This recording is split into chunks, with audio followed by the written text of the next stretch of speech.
আবেদন, আমি গরিব মানুষ, আমার কেউ নাই বাবা, পিতৃমের বকত মহান আল্লাহ ছাড়া দ্বিতীয় কেউ নাই। আমার টাকাটা আপনারা দিয়ে দিবেন। শোনাই না, আমি পেটের দানা দিইনি বাবা, আমার পিতৃর বকত কেউ নাই মালিক ছাড়া, যে আল্লাহ সৃষ্টি করেছে সেই সেই ছাড়া আর পৃথিবীতে আমার বকত কেউ নাই বাবা।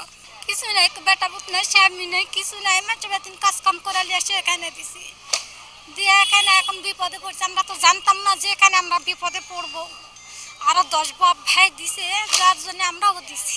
এরা শুধু কাগজ নিয়ে টাকা নিয়ে লাইসেন্স পাস করে দেয়। এরা কোথায় যা ব্যবসা করবে কি সময় দেখে না। আর গরিব মানুষ তখন এসে কি করে, এগুলা এনজিওর মাধ্যমে আসে টাকা রাখে। টাকা রাখার পরে কি হয়, 2-4 দিন 2 মাস এমনকি 4-5 বছরের টাকা দেয় তাদের লাভ, বলে যে আমাদের সঙ্গে এটা ইয়া করেন আপনারা দিব। দেওয়ার পরে যখন এরকে 2 কোটি 3 কোটি টাকা যখন এরকে ক্যাশ নেওয়া হয়ে যায় জনগণের, তখন এরা আস্তে করে ঘর বাড়ি ছেড়ে পেলা চলে যায়। আমার শেষ সম্বলটুকু এখানে আমি রাখছিলাম, আমার ছোট ভাই রাখছে, আমার বোন রাখছে, হ্যাঁ, আমার শাশুড়ি রাখছে এবং আমার এক মামা রাখছে। সব মিলিয়ে টোটাল অ্যামাউন্ট দাঁড়ায় এখানে 23 লক্ষ টাকা। হ্যাঁ, সেই 23 লক্ষ টাকা উনি গত 2 মাস যাবৎ আমাদেরকে দিচ্ছি এরকম করে করে আমাদেরকে ঘুরায়। তো আমরা তারই অপেক্ষায় ছিলাম, কিন্তু সেই সুবাদে হঠাৎ গত মাসের 3 তারিখে এসে দেখি তিনি নোটিশ বোর্ড টাঙায় দিয়ে নেই।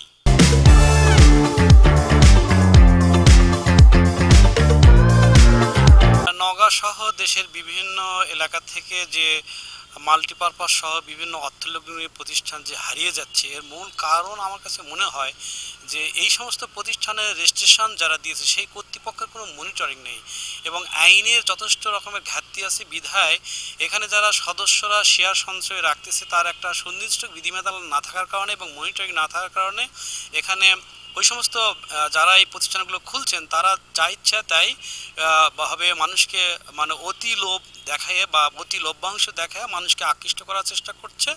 আর পাশাপাশি আমাদের দেশের মানুষেরও একটা টেন্ডেন্সি হচ্ছে অল্প সময়ের মধ্যে কিভাবে ধনী হওয়া যায়, এই টেন্ডেন্সি, এই লোভ, অতি লোভ কাজ করার কারণে এই প্রবলেমগুলো ফেস হচ্ছে। সাম্প্রতিক সময়ে আমরা নওগাঁ জেলার এরকম বেশ কিছু সমিতির কার্যক্রম দেখেছি, যারা অডিটে যে অ্যাকাউন্টসটা দেখানো হচ্ছে এর বাইরেও কিছু লেনদেন আছে।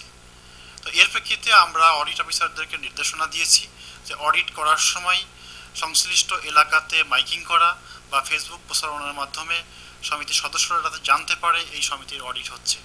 সেক্ষেত্রে তাদের যে টাকাটা জমা আছে এইগুলো সমিতি হিসাবভুক্ত আছে কি না এই বিষয়টা তারা জানার জন্য আমাদের অফিসে বা অডিট অফিসারের সঙ্গে যারা যোগাযোগ করতে পারে আমরা সেরকম প্রচারণার ব্যবস্থা করছি।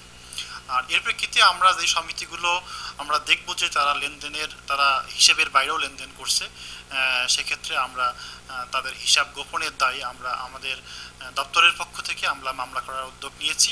আমরা সেরকমভাবে উপজেলা সমবায় অফিসারদেরকে পরামর্শ দিয়েছি এবং কোনো কমপ্লেন পেলে আমরা অবশ্যই তাৎক্ষণিকভাবে হিসাব গোপনের দায়ে আমরা সমিতির লাইসেন্স স্থগিত রাখবো বা বাতিল করব এবং ম্যানেজিং কমিটির বিরুদ্ধে সমবায় সমিতি আইন বিধিমালা বহির্ভূতভাবে সমিতি পরিচালনার জন্য ম্যানেজিং কমিটির বিরুদ্ধে মামলা করব।